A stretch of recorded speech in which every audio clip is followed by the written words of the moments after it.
Now we'll move on to discuss the blood vessels in specific regions of the body, beginning with the arteries and veins of the head and neck. Blood flow in the body can be divided into the pulmonary circuit and the systemic circuit.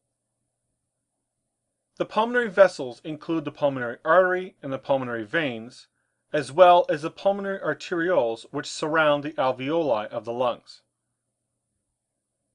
The flow of blood to the lungs for oxygenation is known as the pulmonary circuit. It's as follows. Deoxygenated blood is returned to the right atrium from the body and is then pumped into the right ventricle. Next, this blood from the right ventricle is pumped through the pulmonary semilunar valve into the lung via the pulmonary arteries. Within the lungs, the blood releases carbon dioxide, takes up oxygen, and leaves the lungs through the pulmonary veins. This lateral view shows the major arteries of the neck and face region. The brachiocephalic trunk delivers blood into the right common carotid artery. At the carotid sinus, it divides into the internal carotid and the external carotid. From the external carotid, arteries such as the facial nerve arises. At the back or posterior side of the skull is the occipital artery. Passing through the vertebra is the vertebral artery. The major arteries of the neck originate from the aortic arch on the left side of the body and the brachiocephalic trunk on the right. The three main arteries originating from the aortic arch are the brachiocephalic trunk, the left common carotid artery, and the left subclavian artery. These three arteries deliver blood to the head, neck, shoulders, and upper limbs. The right common carotid artery and the right subclavian ascend from the brachiocephalic trunk itself. The subclavian arteries. These arteries supply blood to the upper limbs, chest wall, shoulders, brain, and spinal cord. As the subclavian artery passes laterally from the chest, it gives rise to the following. Number 1, the thyrocervical trunk. This supplies the muscle and tissue of the neck, shoulder, and upper back. Number 2, the internal thoracic artery. This supplies the pericardium and the anterior chest. Number 3, the vertebral artery. This supplies blood to the brain and spinal cord. Outside of the thoracic cavity, the subclavian becomes the axillary artery, which supplies the muscles of the pectoral region and the axilla. Eventually, in the region of the axilla, the axillary artery becomes the brachial artery, which supplies blood to the upper limb. Major arteries of the head and neck include the carotid arteries. These supply blood to the upper neck, face, skull, and the brain. The common carotid artery at the level of the larynx divides into the internal and external carotid artery. At the base of the internal carotid artery is the carotid sinus. This contains the baroreceptors involved in blood pressure regulation.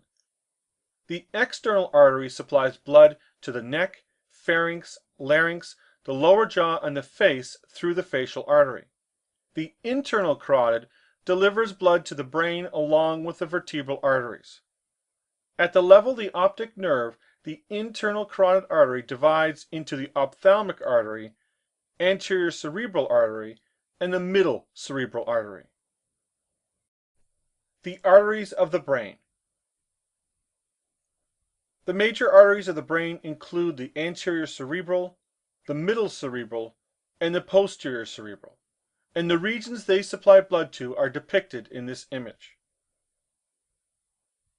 The major arteries of the brain include the anterior, middle, and posterior cerebral arteries. There's an anterior cerebral artery, or ACA, located on either side of the brain, and they supply blood to the medial portion of the frontal lobes and the superior medial parietal lobes.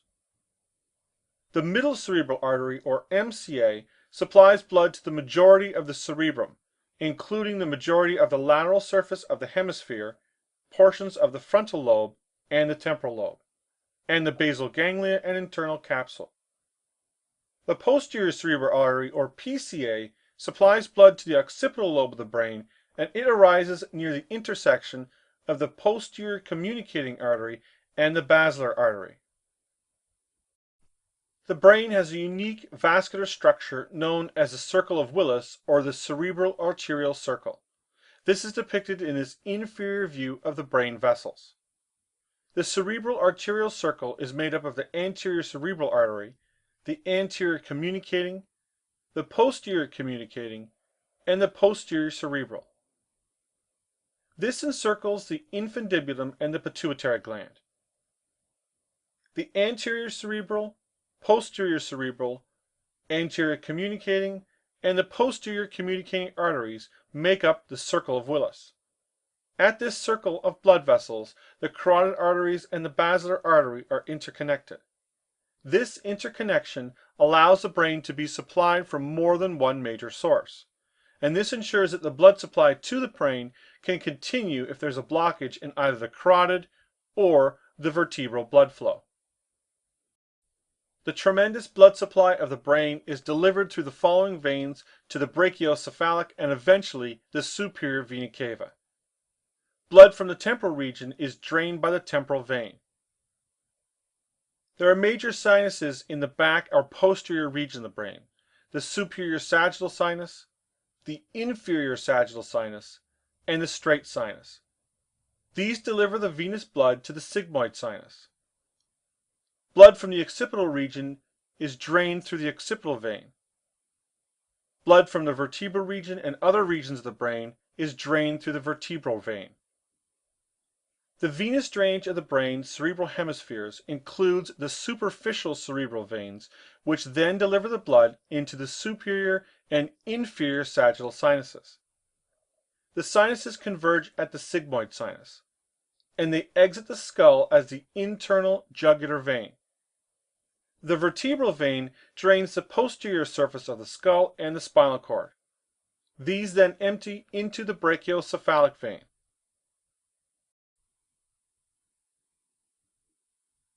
The superficial veins of the head and neck include the following: the temporal, the facial, and the maxillary.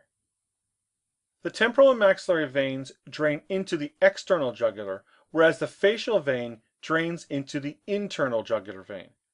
The external jugular vein empties into the subclavian vein just posterior to the clavicle. The external jugular vein is palpable in healthy individuals, and the pulse itself in the external jugular can sometimes be visible at the base of the neck. These veins eventually deliver the blood from the head, neck, chest, and shoulders into the superior vena cava.